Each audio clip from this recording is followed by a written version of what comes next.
Hi, this is Margaret Byrd and welcome to Color Quest and welcome back to Puebla in central Mexico. I'm here on an artist residency if you've been following my journey. And last week we looked at some of the beautiful natural color that came from the garden. So this week on Color Quest, I thought it might be fun to see what those same plants will bring about in the way of an echo print. I was gonna focus on leaves, but I think I'll save that because the blooms here from some of these plants in the garden are fantastic. And since I don't have them at home in my area, I wanna see if they'll bring something super special to print, something I can bring home and remember my time here. So let's go pluck some of those flowers and get started on an echo print.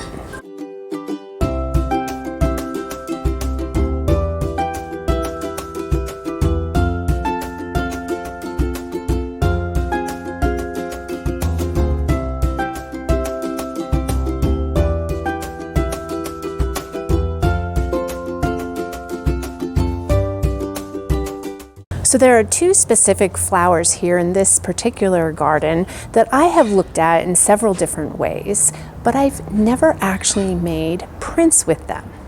One is hibiscus and the other is bougainvillea. Now, if you look back through the Color Quest videos, you'll see that I've dyed fiber with both of these flowers, as well as used one of them for ink. But I've never actually seen what those flowers might produce in the way of an echo print. So right now, this hibiscus has the most glorious blooms. This one's red. There's another one on the other side that's yellow. I thought it would be well worth plucking one of these giant blooms and seeing how it might translate in the way of a print. And then on this side, I showed you last week the bougainvillea, which we dyed wool and other fibers with. But I thought, you know what? I wonder what they'll do in the way of an echo print. So I've got this beautiful red back there. I have more of an orange. Right outside the gate, there is a beautiful purple bougainvillea. So I'm gonna collect some of these flowers and we'll just get started. It's a pretty easy process, so I'm kind of excited and I wanna see what's gonna happen.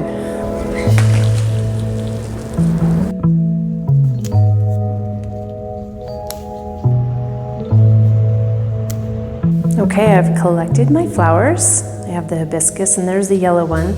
It's pretty small. I think I'll probably just maybe peel off the petals. 3 different kinds of bougainvillea. Then the other supplies I have here, a pair of scissors, and that is just purely to be able to cut string, which is going to be used for binding, as well as paper. Now I am going to be using this as a barrier today. I often use recycled plastic. I'm going to try this paper.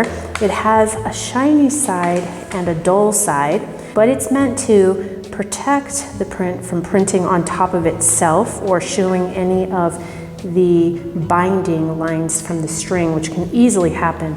I'm going to use a dowel to wrap this around. I'm using a PVC pipe. You can use wood, stick, something else. I like PVC because it's non-reactive. And as you can tell, this one's well worn. Then I have a piece of cotton. Now, in order to help with trying to preserve a print on fiber, you know what we're gonna need to do, and that is we're gonna need a mordant. And because I have cotton or cellulose, I'm gonna be using aluminum acetate. Now, I have plenty of videos where I show the process of this. This piece is already done. So I'm not going to show you in this video how to do it, but it's fairly simple. If you buy aluminum acetate from a company like Botanical Colors, they have directions right on their website. It's anywhere between 5 and 10% the weight of fiber. And since I already have them pre-treated, I don't even need to worry about the fact that I don't have a scale. But be sure to mordant your fiber. Now, if you're going to be using protein fibers like silk or wool, silk is wonderful for echo printing, as I'm sure you all know. Still, pre-treat it with a mordant. You can use alum for silk.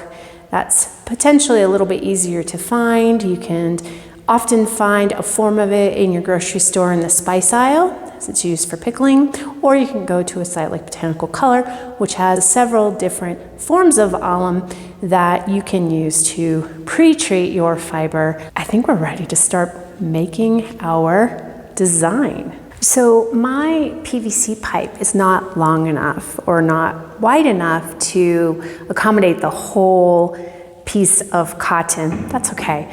I'm just going to want to make sure that my design stays within the width of the PVC pipe. The PVC pipe is going to provide that hard surface to help us tie the bundle really tight, because that's super important to try to make that contact between the hard surface and the flowers and the fiber in between to help with the print. So we will make do with what we have. Let's start building.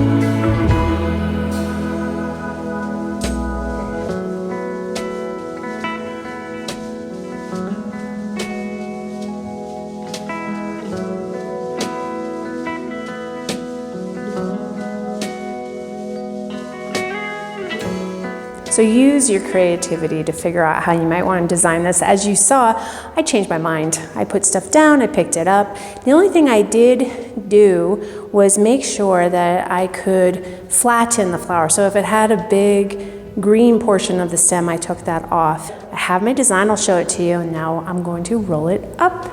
So there you go, very, very simple. I tried to stay within the guidelines of the PVC pipe.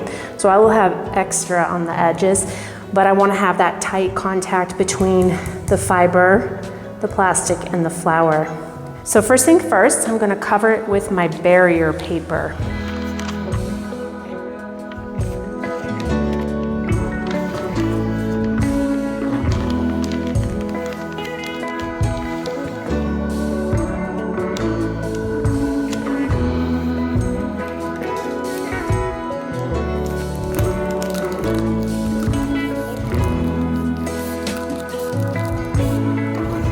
I also cut myself a second piece of barrier paper. This one's smaller. This is just going to go around the outside. And the reason for that is that the string can actually cause a print. And so I'm trying to avoid that. So I'm going to add this on the outside of the roll in order to just give it that extra protection. And maybe those string lines don't show up.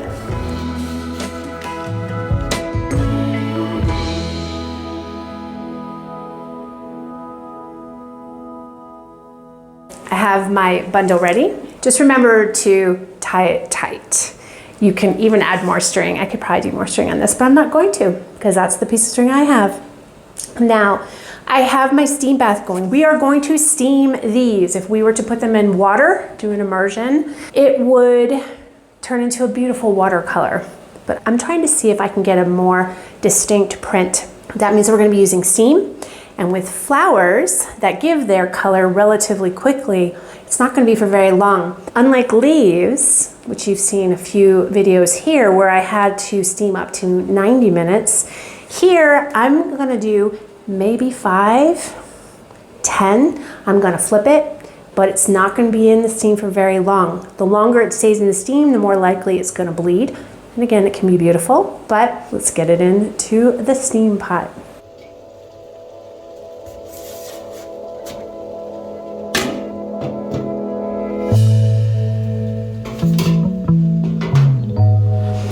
Remember that you can always take it out, open it up, and just take a peek to see what the print looks like or if you're going to need more time. I just did that. I put it in for 5 minutes on each side, opened it up, took a little peek, felt like it could probably use a little bit more time. And because there's that paper around it, that does keep some of the steam from getting in. So it's really something that can differ depending upon all kinds of factors. So feel free to check it if you want to.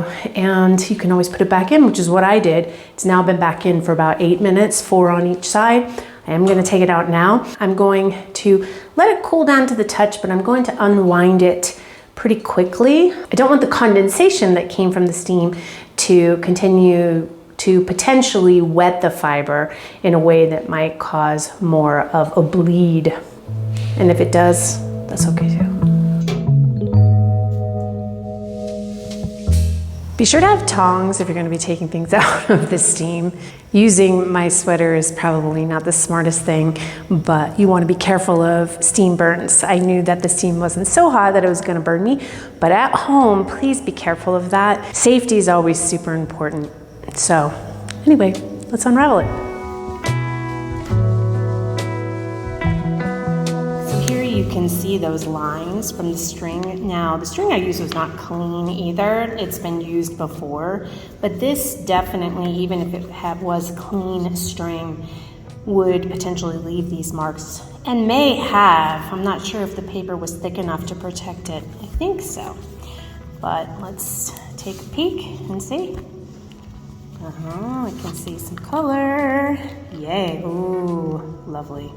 All right, let's start unraveling.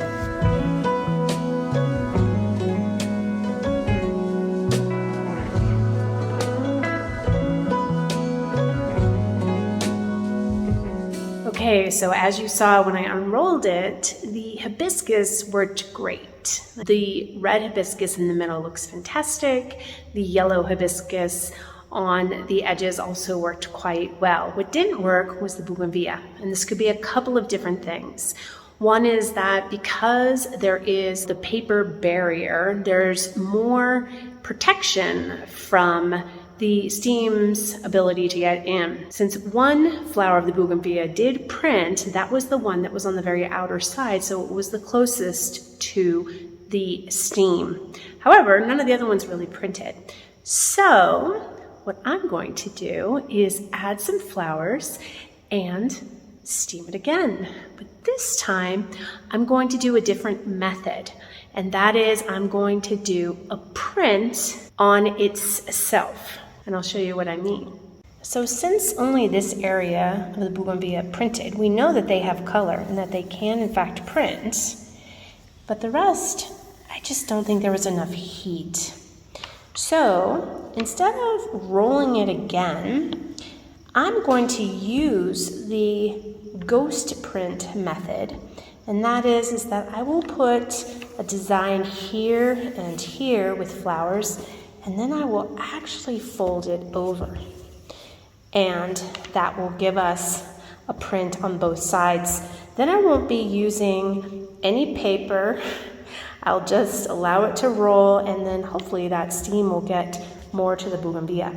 But as you can tell, it's dark outside right now, so I can't pick any more flowers. I will go ahead and let this sit overnight. We'll go pick a few more bougainvillea tomorrow, and we'll try that second method in hopes that the steam will be stronger and will allow that print to happen.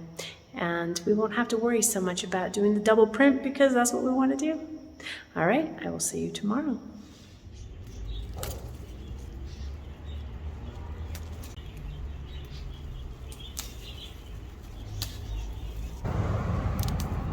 All right, I decided for the bougainvillea to take off the little stems. They didn't appear to give any color or definition. So I thought having a flatter piece and more of them might help to encourage more color to come. So I'm going to put it together, and then I'm going to fold it this time in order to be making use of the printing back or the ghost printing to see if I can't increase the likelihood that the color will transfer.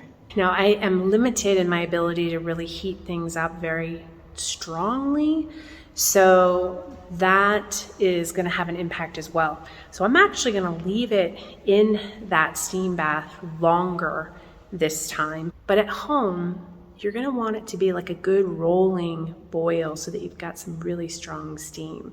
That definitely could have an impact on what's happening here, and it's just because of the environment I'm in. I just can't get that really strong heat. But let's see if I get a little bit more steam going after a little bit of time, and then I'll just let it be in there cooking up. So the more I look at the paper that I'm using for the barrier, the fact that I have a shiny side and a not shiny side, I feel pretty strongly that it's just way too tight in terms of a space to be able to let the heat come in. So this time, what I will do is I will just take a very light piece of cotton and wrap it around it instead and use that as a barrier. Hopefully it will provide enough of a barrier so that there won't be any additional printing, but also will allow there to be enough room for steam to come in. The bougainvillea need a lot of heat, or they're just gonna need water. So this is a real experiment. And I think it'll be best if I lighten the barrier. Now, I have string that I've been using for many exco-prints. So I'm also going to cut myself a new piece of string so that if it does go through, I'm not going to be getting any of the marks from the used string I've been using. So this is really just a trial and error type of thing going on here, but that's how you learn, right? So let's cut some string, cut a little fiber, wrap that around, stick that into the pot.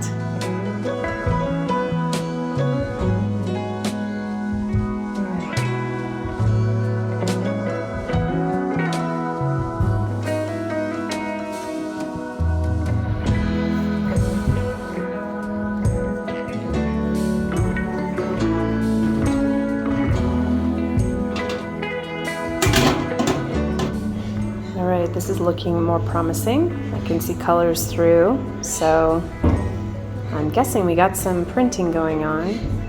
Let's go and wrap it and see.